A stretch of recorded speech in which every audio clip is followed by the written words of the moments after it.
Hey everyone, Rizzo here, and welcome to the 7th and final installment of my Cold War Zombies review series. Today, we're finally covering what might be the most controversial addition to Cold War Zombies, Outbreak. Since its release almost a year ago, the mode has been endlessly praised by some, yet equally derided by others. Where do I fall? Well, let's get into it, shall we? Easily the best part of Outbreak is how it diverts from the main game mode. Unlike the normal Zombies gameplay loop, Outbreak is completely open world and round progression is based on objectives, meaning that no matter how many zombies you kill or how long you spend searching around the level, the round will not progress until you complete that objective and warp using the beacon. Due to the open world approach, aside from needing to finish the objective in the region, you have complete and total gameplay freedom. From the moment you load in, you can approach the map however you want. You can rush through the zone, ignore the side objectives and be done in 5 minutes, or you can take your time to explore the map and scavenge some extra resources from the numerous loot chests and salvage pickups. The best part though, is that both approaches work. Every time you complete a main objective, you get a set amount of points, eventually scaling all the way up to, I believe it's 15,000 per main objective. This means that progression is balanced to accommodate either approach, although taking your time does yield better results. When it comes to combat, that freedom remains. Found an enemy patrol, go in guns blazing or sneak around to avoid fighting the stronger ones that roam the maps. But how can I sneak around, you might be asking? Zombies always know where you are at all times. Well, that's an interesting change from the round-based survival maps. Rather than being omnipotent little goblins, zombies have a detection range in Outbreak, and this detection range is actually rather dynamic. If you sneak up on a zombie without firing shots, it won't notice you until you're within a few feet. If you're in a vehicle though, they can detect you from a much farther range because, well, it's louder than walking. They even react to the death of their allies if you target them from a long range. They'll give up on finding you if you're too far away, but that little detail is still really neat.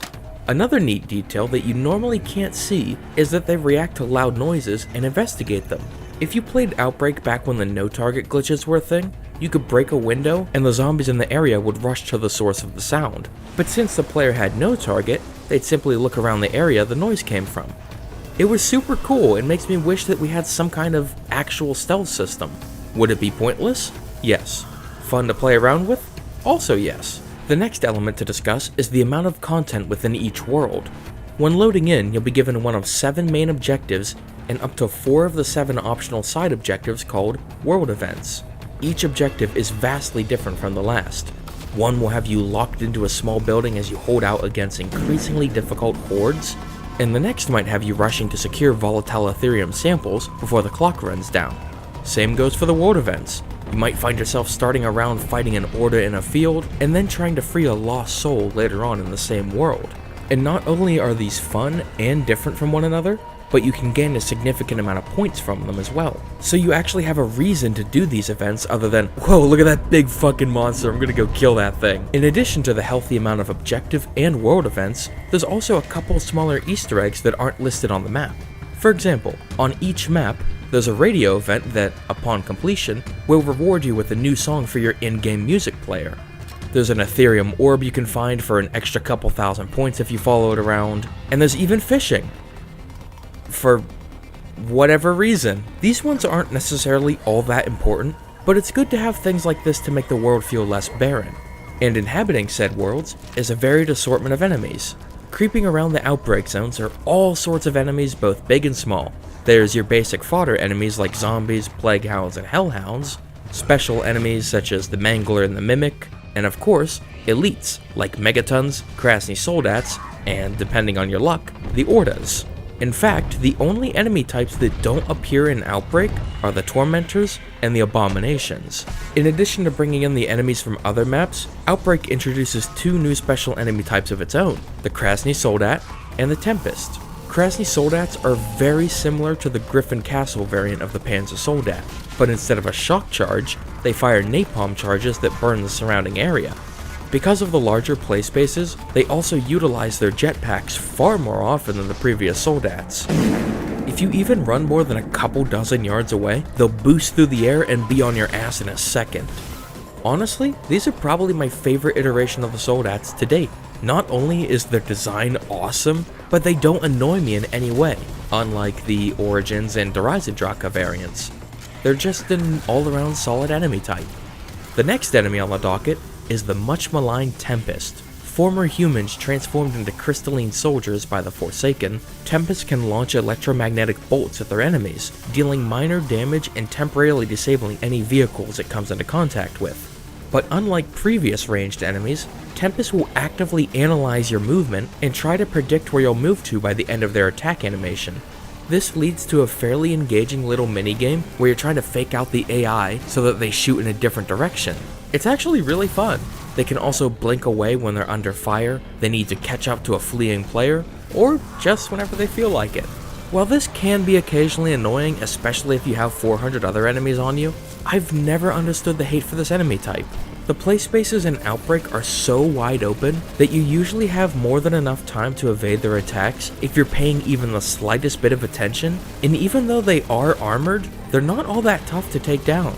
At most, they'll get off 1 or 2 blinks before you can kill them.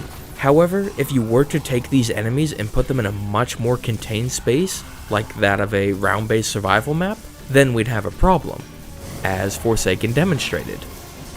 With core gameplay and the mode's creepy critters covered, let's talk quests. And yes, I did say quests, as in plural. Similar to the overarching narrative in the Tortured Path, Outbreak's main quests actually take place over multiple maps.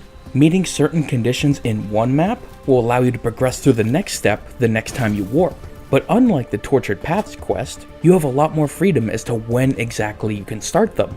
And they don't suck. If you want to start them as soon as round 3 starts, and have them done by round 4 or 5, you can. But if you want to play for a bit, and then do the quests as you're winding down, you can do that too. The first quest really plays to the exploration aspect of Outbreak. From the Maxis radios to the dead drops, you actually need to explore the zones you're in to find the items needed to progress.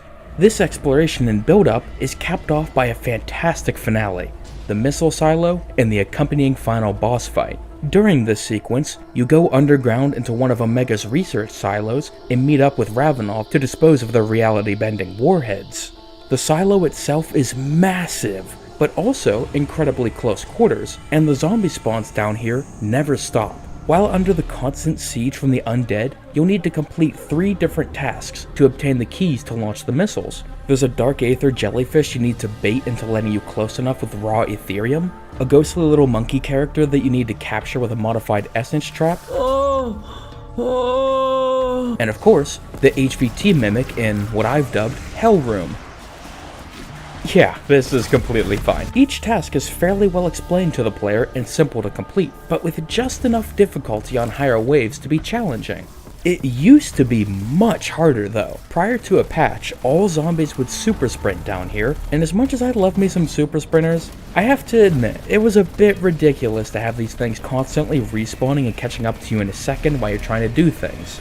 But of course, this quest saves its best moment for last. After initiating the launch sequence, the strike team goes above ground to see what's blocking the hatches, only to find hundreds of Tempi fusing together to create a monstrous crystalline being known as the Legion. What follows is one of the most chaotic boss fights in zombies since Mephistopheles. In addition to massive area of effect attacks, the Legion will summon every enemy type under the sun in an attempt to prevent the successful launch of the inversion warheads. But what really makes this fight so great is the thing that I've oddly heard many players levy criticism at: the time limit. If you cut the time from Legion's assembly, you have roughly 9.5 minutes to down the Legion and destroy one of the orbs that comes out of it 3 times. Each down needs roughly 172,800 damage to secure in solo, so it's not like he'll go down super easily, and the orbs are only exposed for a very short time, so you really have to be paying attention. If you're not quick enough, Legion will recover, and you'll have to down it all over again. Something that many players don't realize is that this time limit is very forgiving. Even on solo, you can mess up 2, maybe even 3 times, and still have enough time to take Legion down. It's all psychological. The ever-present timer, the endless barrage of enemies, fast-paced music, and the reminders from Maxis and Ravenov tricks you into panicking and losing your concentration, which leads you to either failing to deal enough damage to Legion fast enough, or going down and losing all momentum. Basically, if you completely ignore the timer and play normally, you'll be just fine. Good luck doing that though when you have all of this coming at you. As for the second quest, it's admittedly a bit more low-key than the first, but it still has its fair share of neat moments. The coolest of which is easily the escort through the Dark Aether. Once you get it all souped up and good to go, the rover actually starts taking you through a previously inaccessible part of Sanatorium to reach the Omega Defectors. But unlike a regular escort, you actually need to stay close to it, because if you step outside of the protective field, you'll instantly start taking damage from the Dark Aether tear. Come to think of it, this is how rover escorts should have been done in the first place, because the biggest problem with them is that there's no real threat of player death. Sure, you need to stay close to it to make it actually go, but since the areas are so wide open, you can just run away if you're taking too much damage and heal. Worst thing that happens is the rover takes a bit of punishment while you're away. But here, you're actually confined to a fairly small area around the escort, which instantly makes it a bit more engaging to play. Funnily enough, Daron Fong actually does this exact same thing. While escorting the Revenant head, there's a protective bubble around the player, but if you leave it, you start taking damage. Where Daron Fong throws a wrench into the mix is that the head can't be damaged, and since the zombies are even more aggressive than Cold Wars at the higher rounds, the escort objectives become less about making sure this boring AI is protected, and more about keeping yourself alive until the end. Personally, I feel like the approach of the modified rover and Revenant heads are much more engaging than the normal escorts in Outbreak.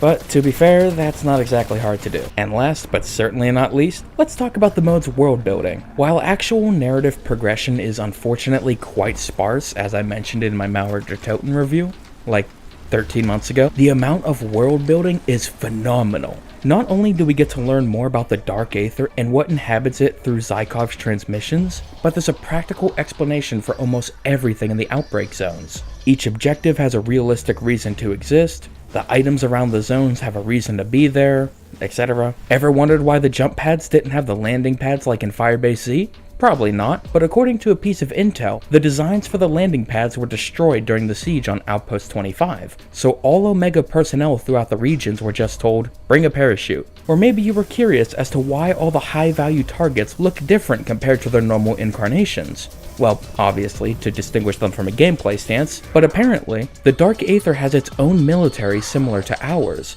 albeit a bit more primitive, and the markings on the HVT Manglers were actually painted that way as a form of war paint to distinguish high-ranking officers and strike fear in their enemies. Literally none of this information is necessary to enjoy the game or get invested in the story, but it does help to create a more realized world, one that feels a bit lived in, and a wee bit more authentic. One more little detail regarding world building that I personally really love is the mystery set up by the child's drawing of Mr. Peaks that you find during the second quest. All it tells us is that this little bunny apparently kept some child safe from monsters at some point. And that's all we know. And I adore it. Even after Cold War's life cycle ended, we still don't know exactly what Mr. Peaks is or where it comes from. There's a couple more mysteries like this, like what exactly did this little message in Maschine mean? Or who's the woman in the graffiti we keep seeing? As much as I enjoyed his run on zombies, one of my biggest criticisms of the Blundell era is that it was way too focused on giving us answers we didn't need, which in turn kinda ruined that mysterious era that zombies used to have. Okay, this is for the zombie boomers in the audience, but remember asking back in the day, what's up with all these perks, chalk drawings, and boxes of weapons we've seen throughout the story? Sure, we all had our own theories as to what they were, and there was even some evidence that led us to believe it was Samantha that put them there in Origins. But then, Revelations just came out and said, nah, it was all Monty. For comparison, let's look at the Five Nights at Freddy's franchise for just a second. I swear there's a reason I'm using this example, just hear me out. And I've already used the David Lynch comparison in the Blood of the Dead review. Whatever you think about the games, love them or hate them or whatever, the biggest reason that franchise has endured for so long is because no matter how much people asked, Cawthon almost never directly gave answers to his mysteries. Oh, and furries. Oh no, the hot serial killer bunny lady is gonna get me. I guess you got me, teehee. At least in the original series, it's always been like this. It's up to the players to take the cryptic clues presented throughout and piece the mythology together themselves. But because of that, people always come back to these games to try and piece together this intentionally vague world. Now, let's get back to zombies.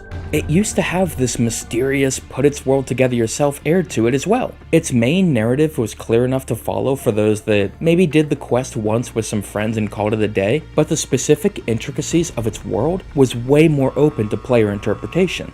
Remember all the theorizing about what the film reels in Kino der Toten meant, or what Samantha meant when she said something far more terrible than you lies here? People were into those mysteries. And how many people did you see just completely drop theory videos after the release of Revelations and the Zombies timeline? We were given all the answers, but because of that, a lot of people didn't really care to stick around anymore. They had their answers. Whether it was satisfying or not, it was time to move on to something else. Just like when David Lynch finally revealed who killed Laura Palmer. Remember that? Twin Peaks' viewer count dropped off a fucking cliff after that. What I'm trying to get at here with this really scattershot tangent is that people love to be told stories, but mystery is what really keeps them alive in our heart. What kept the conversation going back in the day was the unknown. So to have Cold War bring in a few elements like this, even if they're just background elements, is super appreciated, and I hope they lean even further into intentionally mysterious world building in future titles. Just don't do ciphers again, for the love of Christ. And before we get on to the bad, let's list off the little things that are positive additions, but I couldn't really find a segment for. I don't know if this counts as a little thing per se, but there's another variant of Outbreak to play called Outbreak Survival. It's basically just a hardcore mode. Limited HUD, no minimap, no regenerating health, you know the drill. To replenish your health, you need to pick up food dropped by zombies or from loot chests. You also can't equip any blueprints, so you're stuck with whatever you find. The only way to re-roll attachments is to manually do it at an Ivan Armory station. It's not bad if you're looking for a little bit of extra challenge, but honestly, it wasn't really my cup of tea. A cool feature about the Black Chest event is that the Lost Souls protection will actually carry over regions. So let's say you save him in Wave 3 and then don't suffer a normally fatal blow until Wave 5. The game will remember that you saved a lost soul, so he'll still come to your aid and kill everything around you. During the transport objective, the game constantly spawns zombies in the path of the truck. They knew that the first thing people would want to do with this massive truck is plow everything in sight. Just like your mom. Rarely, you can find a zombie with a wicked sick mohawk roaming around called Ronald Raygun. When he's killed, he's guaranteed to drop a free ray gun for anyone to pick up. The animal cage and enclosure spawns in Zoo are almost made up entirely of hound type enemies. That's a really cute little touch. Grapple guns. It's no grapple shot, but any game with a grapple gun is objectively better than those without them. Sorry, I don't make the rules. Along the edges of the map, there's portals that will teleport you to the top of the map so that you can open your parachute to get around quicker. A lot of the regions are still way too big, but this does help a bit.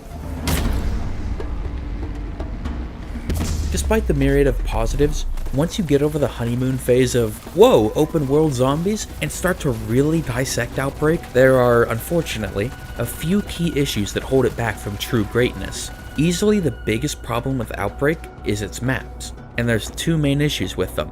Most important is that many of them play very similarly. They're all super wide open, massive maps with a main structure or two. Which, yes, I know is the entire point, but it leads to very samey feeling engagements. The maps that the mode launched with, Alpine, Ruka, and Golova, were particularly bad in this regard. There's almost no difference when playing on Ruka and Golova. Golova just has less trees to bump into, and a few more copy-pasted buildings. Alpine is pretty samey too, but at least you can parachute down the mountain, which is pretty sweet, and the hotel at the bottom of the slope is a nice change of pace. And that's kind of the problem. Each zone has one area that's unique to it that plays differently, but everything surrounding it is boring, largely empty fields. Armada is an exception to this though. That zone is primarily close quarters, and due to its design, certain objectives aren't in rotation. This leads to a completely unique experience among the Outbreak map pool. Should Outbreak continue, I think more zones in the spirit of Armada would be the way to go. Change up the engagements you can expect, transportation methods, and objectives per map. Have one map that's super wide open, but then immediately have another that's almost entirely CQC combat. That's how you keep each match refreshing. Another issue with the maps is one I've already kind of alluded to. but some of them simply have way too much dead space. Many have said that it's the size that's the problem, and I've always disagreed with that. Outbreak's maps suffer from the exact same problem Transit had, the fact that there's massive patches of nothing. For example, here's a few map spawns I screenshotted from Zoo. Every now and again, you can see that there's a black chest event or something out here, but most games, this entire part of the map is completely devoid of anything. There's not even any loot chests out here to scavenge. It's literally just a big empty field. Now let's compare this with another map that fixes all of these issues. Collateral. Not only is the overall map size reduced, but in every area that's empty, there's loot chests to scavenge, intel to find, or a jump pad or two to help facilitate fast travel. Now let's go back to Zoo. There's literally nothing out here. In theory, I don't mind that these are pretty much one-for-one ports of the Fireteam maps. Sure, they don't have the personality of a full-fledged Zombies experience, but you need to take the development side into account. It's a lot cheaper and doesn't cut into dev time nearly as much to utilize pre-existing assets. Plus, do you really think Activision would give them the time and money to make new maps like this? They didn't even let them finish their own game before pulling them to make Daron Farm. But when you take something that wasn't tailor-made for zombies and just plop it in willy-nilly, there's bound to be some growing pains like this. Moving on from the maps, the second biggest problem with Outbreak is the main objectives. While most of them are solid, hell, some of them are even great, there's a couple that stick out like a sore thumb. The Dasa Station defense is fine, but it's super dependent on where it's spawned. The inside of the ship on Armada? Awesome. It's really close quarters and genuinely challenging in the higher waves. The enclosure in Zoo? Not great. There's way too much room to move around, and the zombie AI frequently gets confused by the climbable area surrounding the objective. But that last rush where you can see dozens of zombies running down the hill at you is... yeah, that's a pretty cool visual. The holdout objective is kinda weird. Without mincing words, it is sinfully boring on the first few waves. But once those super sprinters start showing up, it gets really intense and becomes my favorite objective. The worst of the bash, though, is Escort. Unfortunately, this one is boring no matter the wave. The rover moves way too slowly, there's not enough zombie spawns to make it challenging, and you have to be within 7.5 meters of it to even trigger its movement. Sorry Gray, you have the worst batch of objectives and it's not even close. The next issue might just be a me thing, but the mode's difficulty takes a very long time to pick up. The first wave is, naturally, very easy and is mainly just an excuse to get yourself set up for the coming waves. Totally fine. But then the wave after that is like this. And the next. And the next. In fact, it's not until wave 5 that things start to become even remotely challenging, and even then, the massive play space makes it so much easier than normal. There is a band-aid solution here though. As the beacon device begins to teleport you, if you deal enough damage to it, you'll actually skip the next wave entirely. So if you're on wave 2 and damage the beacon, you'll teleport to wave 4. It's not a perfect solution, but it certainly does help. Unfortunately, you can only do this 3 times per match for some reason. Like the original round 20 restriction on the Rampage Inducer, I genuinely cannot fathom why this restriction is in place. Why not let people skip waves constantly? You gain literally nothing by limiting things like this. Back to the topic at hand though. I understand that one of Outbreak's main goals was to be a way to easily onboard multiplayer players to the Zombies mode, so it makes sense for it to be a bit more welcoming. But I still wish the mode had some sort of Rampage Inducer equivalent for more experienced players like myself. I'm telling ya, that thing spoiled me beyond belief, because if my matches aren't complete nightmares within 30 seconds of loading in, I throw a big iconic tantrum like Zombies YouTubers that don't just get Black Ops 3 reskins year after year. Go ahead, tell me I'm wrong. One last problem I have with the mode's difficulty, the game seems to mistake making every zombie heavily armored so that they take a shit zillion bullets to down with difficulty. Usually this doesn't matter because by this point you have some super powerful wonder weapon, a high damage shotgun, or an LMG that can punch right through armor plating. But if you dare to use a rifle, SMG, or pistol, then you're gonna be a bit frustrated, and God help you if you even try using a sniper rifle. The last gameplay element that falls flat in my eyes is the second quest finale. Everything leading up to it is really cool. from escorting the rover through an active Dark Aether tear, to the reveal of the slaughtered Omega defectors. But then comes the boss fight. Well, even the term boss fight is super generous to use here because it's literally just another exfil. But your mom is there this time. Whoopee, it's not that this is even a bad finale per se. In fact, if this is just how exfils were in general in the higher waves, I think it would be really cool. But as a capper to a main quest, it's a bit underwhelming, especially after the high point of the Legion. Before moving on from the gameplay, I want to mention one last issue. Currently, there's an uncommon bug in the ECM objective where, for reasons I literally cannot even begin to understand, all system sounds will be completely muted. This includes the game, all background applications like Spotify, and even the console's main menu. The only way to fix this glitch is to close out of the Cold War application. There is a silver lining, however. The bug is, like I said, pretty uncommon, but you can actually completely counter it by simply opening up the options menu and muting your game audio during the objective. Should you have to do that though? Oh fuck no. I've exaggerated many a time in these videos, and it's usually all in good fun. Like, haha, Treyarch fucked up the blueprints again, isn't that funny? But this bug has been around since the objective was added over 7 months ago. I gave everyone the benefit of the doubt and assumed it would be a high priority fix, but it never even got mentioned once to my knowledge. This is completely unacceptable, and I'm honestly astounded that it was never fixed. And my final issue with Outbreak is how it handled the character of Samantha Maxis. After Maschine and Firebase Z, I was really excited to see how her role in the story was playing out. This character we've only seen as a small gremlin child for the past decade had become this strong, determined soldier with a really edgy new outfit and could have been a great leader throughout the season. That would have been a nice twist because even though she had a chance to shine as an ally in Tag der Toten, she was still being led around by Nikolai. So the opportunity to have this character finally take charge and lead a squad against the undead sounded awesome. Instead, she's immediately put under Requiem lock and key and remains completely out of commission until the final map in the season. Look, I understand that were this kind of situation to happen in reality, this is exactly how it would go. Maxis would have been kept under tight supervision at some awful black site and poked and prodded by scientists until the end of time. But sometimes, realism doesn't equate to entertaining.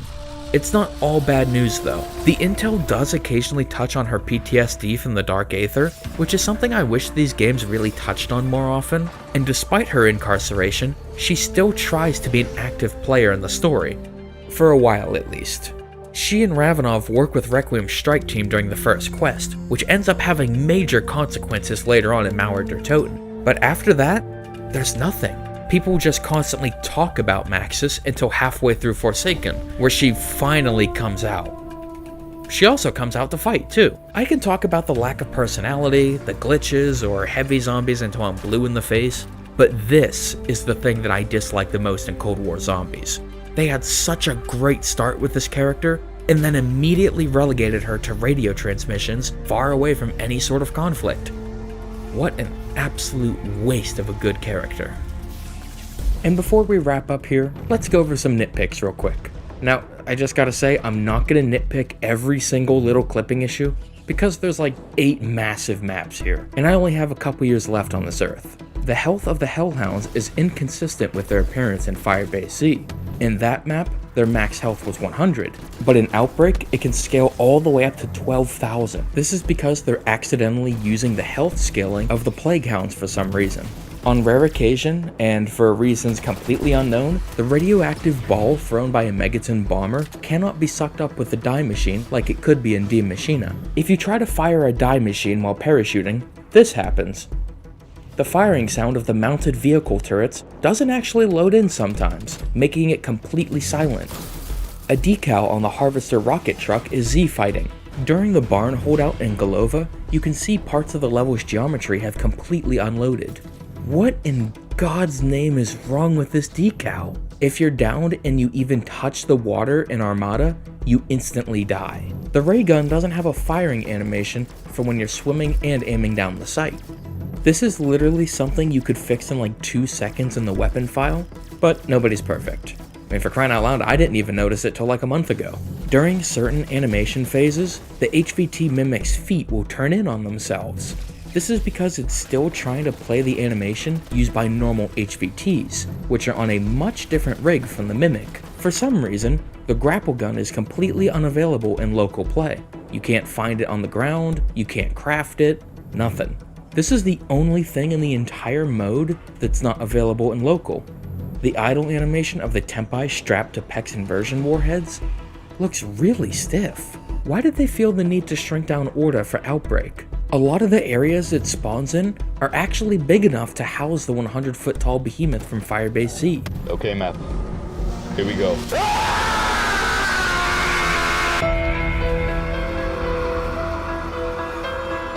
So, overall, Outbreak is a flawed yet interesting take on the zombies formula. The absolute freedom that the open world provides is a fun, albeit less challenging approach to the zombies mode we've grown to love over the past decade. There's a ton of objective variety, and the main quests are pretty solid.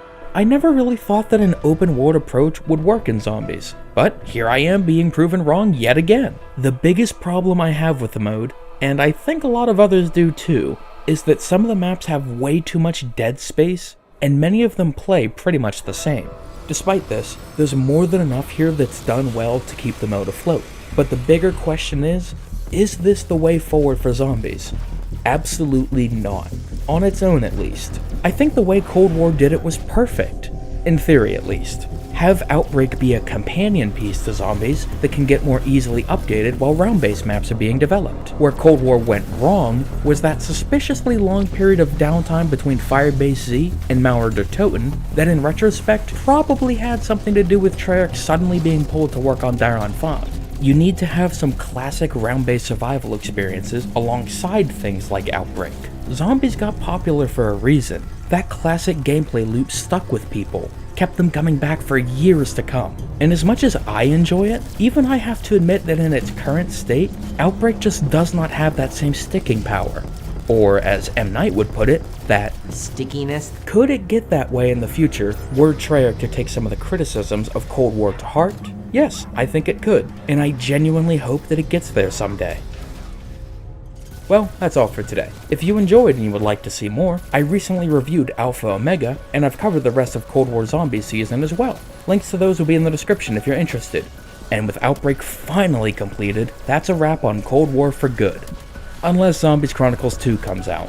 I know there's like a 1 in a gazillion chance, but technically that's not a no, so... Anyway, you might be asking why it took so long to get around to this one. Well, a few reasons. One, I wanted to wait until the mode was finalized, meaning that it got all of its extra objectives, balancing patches, all that stuff. 2, Alpha Omega. This review probably would have been out around Christmas, but I lost a bet and had to review Alpha Omega first. If you need some context, check out the ending of said review. But regardless, we're here now, and I'm both really happy with how these reviews came out, and super glad to have them out of the way. Look, I love Cold War. I think it's probably my favorite zombies game to date in terms of pure gameplay, but I think I might have logged in just a few too many hours into it. Familiarity breeds contempt and all that. Anyway, thank you all for watching, and I hope you have a wonderful day. Take care.